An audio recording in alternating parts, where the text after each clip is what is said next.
Saludos, bienvenidos a este resumen semanal de noticias en el que les vamos a contar las principales informaciones que han marcado la actualidad de los últimos días.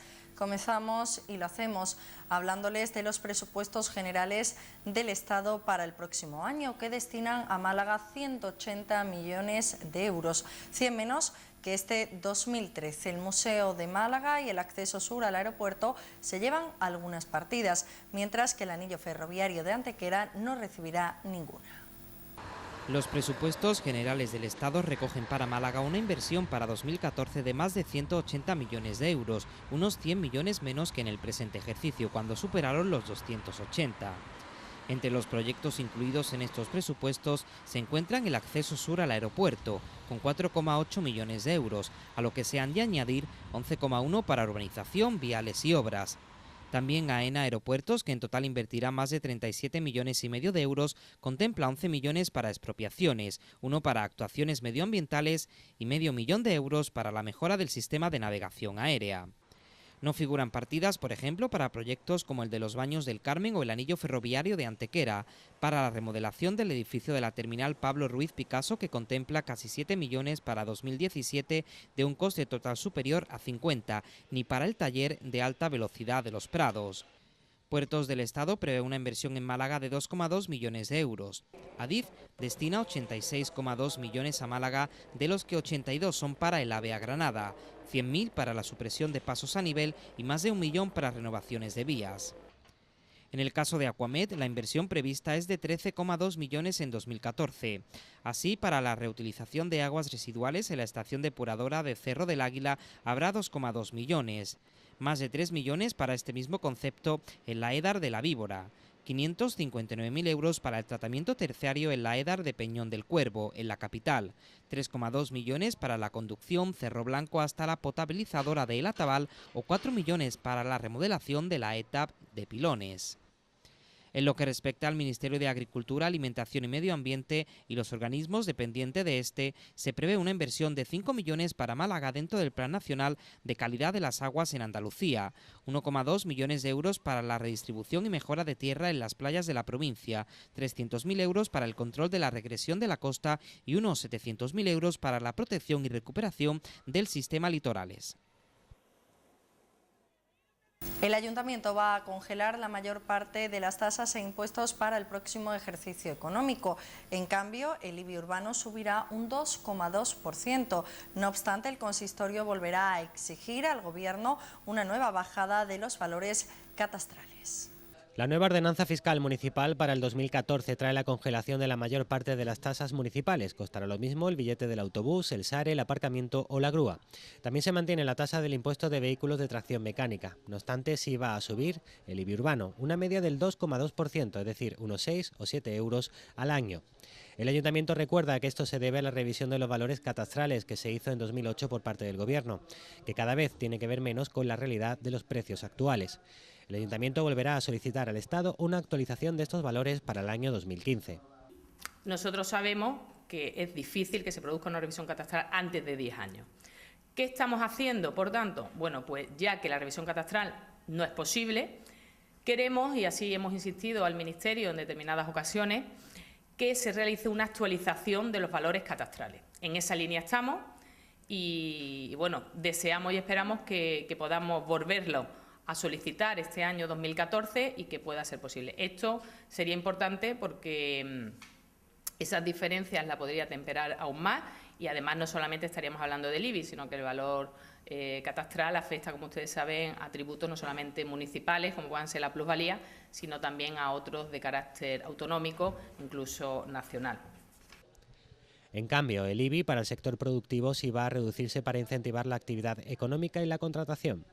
Nosotros vamos a bajar el IBI en el sector productivo, en comercio, ocio, hostelería, oficinas, industria, almacenes y de media la bajada estará en torno al 3,5%. También se va a practicar una bajada en la cuota del impuesto de actividades económicas y la tasa de ocupación de la vía pública. En cuanto a vivienda, se han ampliado las bonificaciones de vivienda protegida de 3 a 6 años. El equipo de gobierno ha señalado que en 2014 se mantendrán las medidas de apoyo a colectivos más desfavorecidos. En total se prevé que unas 17.000 familias se beneficien de las ayudas y subvenciones previstas para el pago de impuestos. El PSOE malagueño considera el presupuesto del Estado para Málaga en 2014 como las cuentas del paro, el empobrecimiento y los recortes. Con 100 millones de euros menos con respecto a este año, Málaga no había recibido una inversión tan escasa desde hace 15 años. Los socialistas han destacado la escasa preocupación del PP en el gobierno por Málaga. El secretario provincial del PSOE ha destacado que es el cuarto año consecutivo en el que se reducen las cuentas. Este 2014 la provincia de Málaga recibe 188,5 millones de euros, 100 millones de euros menos que en 2013. Bajan un 35%. No son los presupuestos de la recuperación, porque 100 millones menos se traducen en menos oportunidades y menos generación de empleo. En todo caso, estos son los presupuestos del empobrecimiento para Málaga. Entre las provincias, Málaga deja de ser una prioridad. Desciende hasta el puesto 23 en inversión absoluta. Pero también quiero compararla con otras provincias andaluzas. Málaga es la quinta provincia andaluza en inversiones. Y lo que es más preocupante, es la provincia andaluza donde más decrece tanto en inversión absoluta como en inversión relativa. La que más. Heredia señala que el presupuesto de 2014 se olvida de proyectos antiguos y nuevos. Vuelve a sufrir retrasos la apertura de Bellas Artes y la cárcel de Archidona. Desaparece la depuradora del Peñón del Cuervo. No aparece la de Nerja. No existen partidas para paseos marítimos ni para correos o carreteras. No obstante, para Heredia existen 4 proyectos claves en creación de empleo en Málaga que no reciben impulso del Gobierno. Con estos presupuestos no hay ni empleo ni hay futuro. Ni para el anillo ferroviario, ni para los talleres de Renfe, ni para mejorar cruceros, ni para el soterramiento del puerto. Son 4 proyectos que podrían crear miles de empleos en la provincia de Málaga. Insisto, anillo ferroviario, talleres de Renfe, la mejora del atraque de cruceros en el puerto o el soterramiento, que es un elemento extraordinariamente demandado por la autoridad portuaria. Por su parte, la diputada Trinidad Jiménez califica el presupuesto como la consolidación de los recortes. Los socialistas se preguntan dónde está la recuperación económica anunciada por Mariano Rajoy. ¿Recuperación para quién? ¿Es que acaso recuperan las prestaciones por desempleo los casi 6 millones de parados que hay en este país en este momento? ¿Es que acaso aquellos que pierden la prestación por desempleo van a tener una ayuda extra? No. ¿Recuperación acaso para los funcionarios que le vuelven a congelar sus salarios? 3 millones de funcionarios que no ven que se les actualice sus salarios. ¿Recuperación para ellos? No. ¿Recuperación para las personas mayores que no se les actualizan las pensiones? No. El PSOE elaborará enmiendas a los presupuestos. Piden que Andalucía reciba el mismo porcentaje de inversión que de población tiene en el conjunto de España. Para Izquierda Unida, estos presupuestos lastran gravemente la economía malagueña. Además, dañan doblemente a la provincia al no invertir y al recortar en servicios fundamentales como la sanidad o la dependencia. La coalición de izquierdas manifiesta que los presupuestos generales del Estado para el próximo año llevarán al abismo a cientos de familias que ven reducidos los servicios fundamentales. Considera que son unas cuentas que no ayudan a crear empleo, sino todo lo contrario, lo destruyen. Estos presupuestos contemplan una inversión por debajo de la media nacional e ignoran a la mayoría de la población y muy especialmente a los sectores más vulnerables como los pensionistas. Subir las pensiones un 0,25% es bajar las pensiones, porque el pensionista pierde capacidad adquisitiva en una provincia donde además la media de las pensiones no llega a los 800 euros.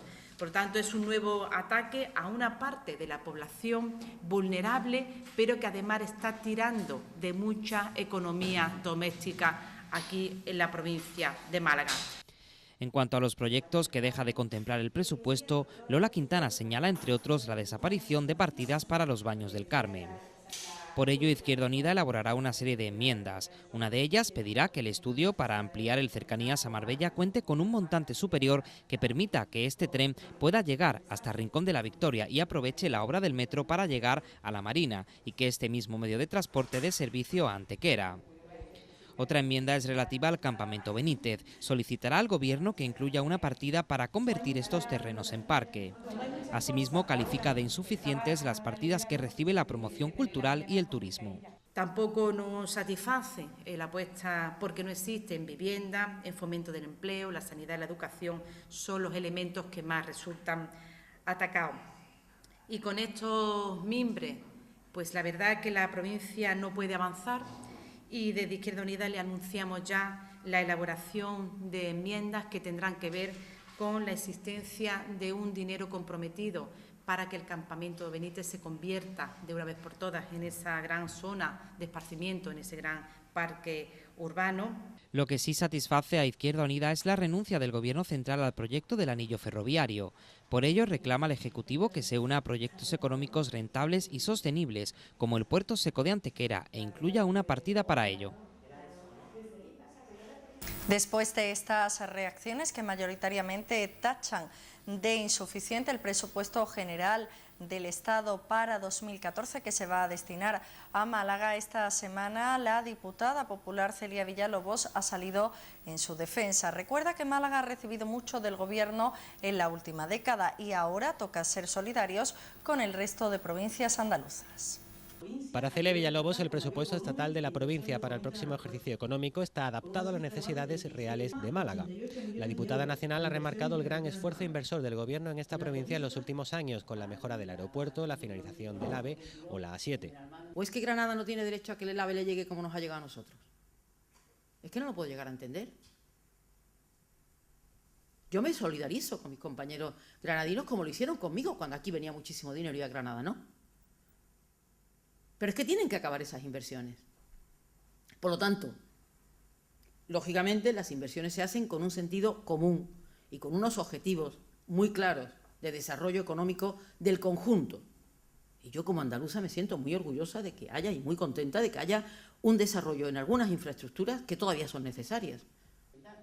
De hecho, considera que si el presupuesto provincial ha bajado es por la finalización de estos proyectos de envergadura y la falta de nuevos. Yo cuando oigo a la señora Jiménez o al señor Heredia, me pregunto, ¿qué quieren, que le saquemos brillo a los raíles del AVE?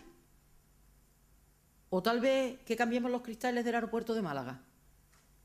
¿O que a las 7 le pongamos lunares en las rayitas blancas? Claro, ¿qué necesita una provincia como Málaga para un desarrollo importante de las industrias de las que vive? Por ejemplo, el turismo. Efectivamente, los presupuestos de este año no son los que nos gustarían. Vamos, no nos gustarían, nos gustan porque es que no tenemos más dónde invertir. Es que yo le puedo decir a la ministra de Fomento, hazme X que valga 5 millones de euros, y me dice, ¿y dónde está el proyecto? ¿Y dónde están los 8 años que yo cuando llego aquí no me he encontrado ningún proyecto iniciado para Málaga? Diferentes de los que se encontraron en el 2004 cuando llegaron. Ni uno. Celia Villalobos ha remarcado que el PP sí está con Málaga. Destaca la inversión en saneamiento de aguas con la depuradora de Nerja, último compromiso pendiente por parte del Gobierno, y le recuerda a la Junta de Andalucía que debe finalizar las obras pendientes para llegar al vertido cero en el año 2015.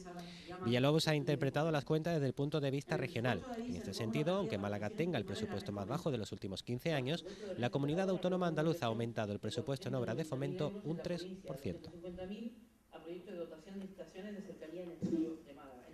Según la Junta de Andalucía, los presupuestos generales del Estado obligarán a ajustar 1.200 millones de euros de gastos en la comunidad. La consejera de Hacienda y Administración Pública manifiesta que no son las cuentas de la recuperación, sino del estrangulamiento de las comunidades autónomas. Un proyecto que avanza en el desmantelamiento de los servicios públicos y también del estado del bienestar, un proyecto que pone en riesgo la escuela pública, la sanidad pública y la atención a las personas en situación de dependencia, y un proyecto que hará perder poder adquisitivo a nuestros pensionistas. Para la Junta, estos presupuestos tendrán una repercusión negativa en la comunidad autónoma, ya que la reducción de los fondos procedentes del sistema de financiación y del Fondo de Compensación Interterritorial, junto con el escaso margen de déficit fijado para las comunidades autónomas, obligará al Gobierno autonómico a ajustar el gasto en 1.200 millones de euros el próximo ejercicio. Las previsiones apuntan a que las entregas a cuenta del sistema de financiación que recibirá Andalucía disminuirán en 348 millones. En el conjunto del Estado, las transferencias corrientes y de capital para el conjunto de las comunidades autónomas se han reducido en un 13,6%. A todo ello hay que sumar el ajuste en el gasto al que obligará la reducción del margen de déficit para las comunidades autónomas, que en Andalucía pasa del 1,58% acordado para 2013 al 1% fijado para 2014. En cuanto al recorte de transferencias finalistas a las comunidades para el desarrollo de políticas públicas, se reducen respecto a 2013 las partidas para programas sanitarios un 42%, educación un 13% y fomento del empleo un 9%. Desde el punto de vista de la inversión per cápita, Andalucía resulta claramente perjudicada, ya que en 2014 se invertirán 200,9 euros por habitante frente a la media nacional situada en 207,06 euros. Hay 9 comunidades autónomas que van a disponer de más dinero por habitante que Andalucía. Andalucía no recibe la inversión que le corresponde en función de la población y, de hecho, la cantidad que recibirá Andalucía es un 40% menos de lo que recibió en promedio durante la última legislatura del Gobierno de Zapatero, acumulándose ya un descenso en la bajada de la inversión desde el año 2011 del 42%. Claro, cuando la delegada del Gobierno habla de que en cantidad real la cifra de inversión más importante llega a Andalucía, es porque no está haciendo, evidentemente, la relación con el número de habitantes que tiene la comunidad autónoma. Además, los presupuestos provocarán que se resienta la cohesión social y, de hecho, supondrán una pérdida de renta para los pensionistas andaluces superior a los 160 millones de euros. Si no has domiciliado el pago del IBI, el segundo plazo del impuesto finaliza el 7 de octubre. Domicilia tus recibos y obtendrás más ventajas. Visita nuestra web www.gestrisam.malaga.eu o llama al 952 13 58 13. Gestión tributaria. Nuestro proyecto es Málaga. Después de más de 4 horas de encierro y entre un amplio dispositivo policial, finalizó el pasado jueves el desalojo de la Corrala Buenaventura, que responde a una orden judicial del pasado mes de julio. La operación se saldó con 3 detenidos. Sobre las 12:30 de la mañana de este jueves y con un amplio dispositivo policial ha finalizado el desahucio de la Corrala de Buenaventura en el barrio de la Trinidad, un desalojo que comenzaba a las 9:20 con la llegada del secretario judicial.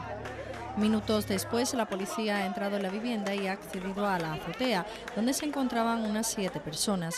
4 de ellas han decidido abandonar el encierro y 3 se han encaramado en el tejado del edificio, lo que ha precisado la actuación de los bomberos y ha retrasado el desalojo. Desde primera hora de la mañana, medio centenar de personas se han concentrado en las inmediaciones de la Corrala para mostrar su apoyo a los integrantes de la misma. En ese grupo se encontraban algunos representantes políticos y sindicales. No solo han llegado antes de tiempo, sino que han actuado antes de la llegada del secretario judicial, porque que lleguen antes de tiempo para evitar que entren las cámaras y que se silencie nuestra voz, estamos acostumbradas, pero han empezado a actuar antes de tiempo, retirando a todo el mundo violentamente y intentando abrir la puerta. Lo que pasa es que no lo han conseguido. La Policía Nacional, el Cuerpo Antidisturbios, en la vivienda con gases lacrimógenos, existiendo en su interior varios menores de esta familia. ¿Es esta la marca España? Porque entre los escándalos de corrupción que implican al tesorero del PP y al gobierno del PP y acontecimientos que siguen siendo cotidianos como este de desalojos de familia, desde luego no podrán decir luego que la marca España está siendo deteriorada, está siendo desprestigiada cuando las personas golpeadas por la crisis se manifiestan en las calles. Según los habitantes de la Corrala y algunos vecinos, la policía ha entrado antes de la llegada del secretario judicial de forma violenta, empleando gases lacrimógenos y elementos antidisturbios, un término que niega la Policía Nacional. No solo no se han utilizado gases lacrimógenos, no se ha utilizado ningún elemento antidisturbios que yo tenga conocimiento, por lo tanto creo que no se ha utilizado nada de eso. Sí que tengo información de que no había menores entre las personas que quedaban, que inicialmente cuando se ha comenzado el desalojo por orden judicial y con intervención de la Comisión Judicial solamente había 5 personas, ninguna de ellas menores. Desde la Corrala aseguran que el Ayuntamiento y la Junta han fracasado en sus negociaciones, ya que les han ofrecido alternativas ordinarias previstas para personas en riesgo de exclusión, que no son válidas para su situación extrema. Asimismo, han manifestado su decepción con la empresa propietaria que les ofreció optar a las viviendas con un alquiler social. Ha roto todos los acuerdos porque ha condicionado a que saliésemos primero del inmueble para poder cobrar esas migajas. Condicionado a que estuviera en perfecto estado el inmueble para poder, que ellos no tienen ninguna idea de cómo estaba cuando nosotros llegamos. Hablaba de desconchones, que si no había desconchones en la pintura o si las puertas no estaban dañadas, pues si cuando nosotros estamos el edificio estaba súper deteriorado de humedad y los hemos ido arreglando. O sea, que eso puso como 7 condiciones y como 7 condiciones que pretendía hacernos cumplir. En La Corrala había 13 familias con 12 menores a su cargo, aunque solo quedaban 10 en el momento del desalojo. Desde el ayuntamiento afirman que a todas las familias se le ha planteado algún tipo de solución.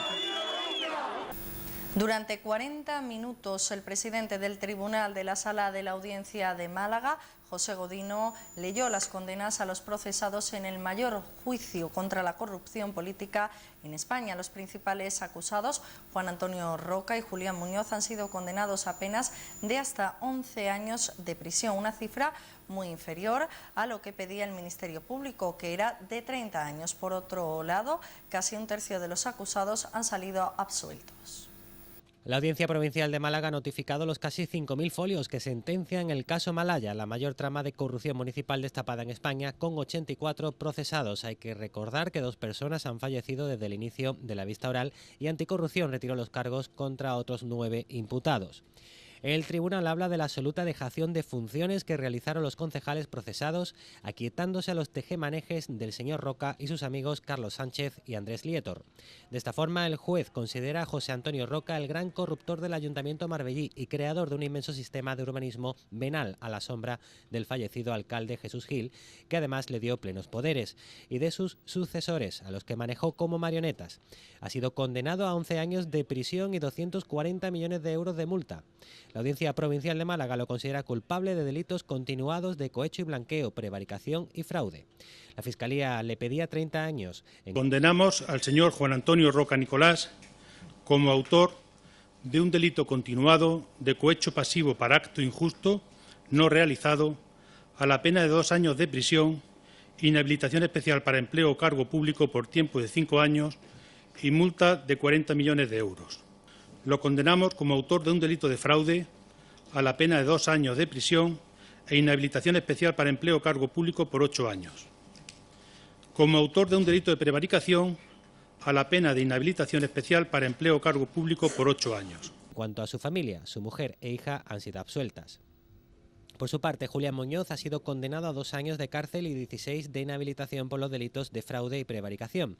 Se enfrentaba a 10 años de prisión. La audiencia también ha condenado a la mano derecha de Gil, Pedro Román, a 4 años y una multa de 2,5 millones de euros, y a Montserrat Corulla, asesor de Roca, a 4 años y una multa de 30 millones. Sobre la exalcaldesa Marisol Yagüe ha recaído una pena de 7 años y 9 meses de prisión. El Ministerio Público le había reclamado 16 y una multa de más de 2 millones de euros. Por su parte, la exteniente de alcalde Isabel García Marcos ha sido condenada a 4 años por cohecho pasivo y alteración de precios de concursos. Al exconcejal de Deportes, el exjugador de fútbol Tomás Reñones, la audiencia le ha impuesto una pena de 4 años de cárcel y 300.000 euros de multa. Además de los políticos, entre los imputados existían funcionarios y empresarios. La mayoría de estos han quedado absueltos, como Tomás de Olivo o Cristóbal Peñarroya. Destaca la condena de 3 años y 11 meses de prisión por cohecho y blanqueo para el empresario José Ávila Rojas y la del cordobés Rafael Gómez, condenado a 6 meses o a una multa y 150.000 euros. En definitiva, condenas muy moderadas para la política y absoluciones para la gran mayoría del empresariado desde el punto de vista del expolio económico practicado a este municipio. La alcaldesa de Marbella no tardó en valorar esta sentencia. Ángeles Muñoz, sin entrar a juzgar las penas, se mostró satisfecha por lograr que los bienes o el patrimonio municipal que salieron de la ciudad como consecuencia de los casos de corrupción vayan a volver a Marbella y reviertan en beneficio público. el hecho de que los bienes y las multas que se vayan a obtener de este procedimiento sirvan para pagar la enorme deuda que nos dejaron esos equipos de gobierno, creo que es una acción de justicia con la ciudad y, por lo tanto, yo quiero agradecer al tribunal esa decisión y, desde luego, mostrar mi absoluta satisfacción, porque era algo que el ayuntamiento, que estaba personado en el caso, pidió desde el principio. Que todo lo que se recupere de esos procesos judiciales sirva para paliar el daño, en este caso la deuda que nos dejaron esos equipos de gobierno. Las penas que haya impuesto el tribunal va en el sentido de lo que tuvieran como instrucción y de las pruebas que tuvieran, y nosotros no vamos a valorar pues el número de años ni lo que le haya caído a cada uno. Yo que sepan también que el único partido absolutamente al margen de lo que ocurrió en aquella moción de censura y de lo que ocurrió en los años posteriores fue precisamente el Partido Popular, y yo desde aquí también quiero resaltar las circunstancias que ocurrieron desde el año 2003 hasta el 2006, que se produjo la disolución, y por supuesto que, que esa recuperación de Marbella ha estado muy ligada a lo que ha sido la actuación de gobierno, también un gobierno presidido por el Partido Popular. Hace 3 años que comenzó el juicio del caso Malaya, pero los inicios de la mayor trama de corrupción descubierta hasta la fecha en España se remontan tiempo atrás. Repasamos los momentos más relevantes y la cronología de los principales procesados en este caso. Fue la primavera de 2006 cuando una operación policial pone al descubierto una trama de corrupción en el Ayuntamiento de Marbella. Entre los detenidos, destacados miembros del consistorio marbellí, como el ex asesor de urbanismo y presunto cerebro de la trama Juan Antonio Roca, la alcaldesa Marisol Yagüe y la primera teniente de alcalde Isabel García Marcos. Días después, el juez instructor Miguel Ángel Torres dicta auto de prisión incondicional para los 3. El 7 de abril, el Consejo de Ministros aprueba la disolución del Ayuntamiento marbellí y se constituye una comisión gestora que regirá hasta las elecciones municipales de 2007. Durante el verano de 2006, el juez dicta prisión incondicional para el exalcalde marbellí Julián Muñoz. En septiembre, el magistrado decreta libertad bajo fianza de 60.000 euros para Yagüe y García Marcos. El mes de noviembre arranca con 12 nuevas detenciones, la de la exmujer de Julián Muñoz, Maite Zaldívar, y la del expresidente del Sevilla, José María González de Caldas, entre ellas, que quedan en libertad bajo fianza. Ya entrado el año 2007, el ex primer teniente de alcalde marbellí, Pedro Román, ingresa en prisión sin fianza. Y justo un día después, la expectación entre la opinión pública se desata con la detención de Isabel Pantoja, que quedaría puesta en libertad con cargos tras abonar 90.000 euros de fianza. En julio, el juez Torres procesa a 86 personas y deja a Pantoja en una pieza aparte. En septiembre, el juez Óscar Pérez, sucesor del juez Torres, dicta auto de prisión eludible bajo fianza de 50.000 euros para Julián Muñoz, al considerar que el tiempo ha mitigado el riesgo de fuga. Durante el año 2008, el hecho más destacado fue la fianza impuesta a Roca de 1 millón de euros, que satisfizo, pero que luego quedó sin efecto. En septiembre de 2009, Julián Muñoz queda en libertad tras cumplir 3 años de cárcel por 18 condenas urbanísticas. En 2010, la Audiencia de Málaga concede a Roca la libertad provisional por el caso Malaya al cumplirse el plazo máximo establecido por la ley, pero la condena por el caso Saqueo le impide abandonar la cárcel. En septiembre comienza el juicio con la enorme parafernalia de un macroproceso judicial histórico en España. En julio de 2012, el juicio queda visto para sentencia. En abril de este año, en la pieza por blanqueo de capitales separada del caso Malaya, Julián Muñoz es condenado a 7 años de prisión e Isabel Pantoja 2. El exalcalde ingresa en prisión, pero la cantante queda en libertad al no tener antecedentes previos. La Fiscalía Anticorrupción conoce la sentencia del caso Malaya desde el pasado 24 de septiembre. Pues estas son las noticias más destacadas que nos deja la semana. Recuerden, nosotros volvemos con más información el próximo lunes. Hasta entonces, que pasen un feliz fin de semana.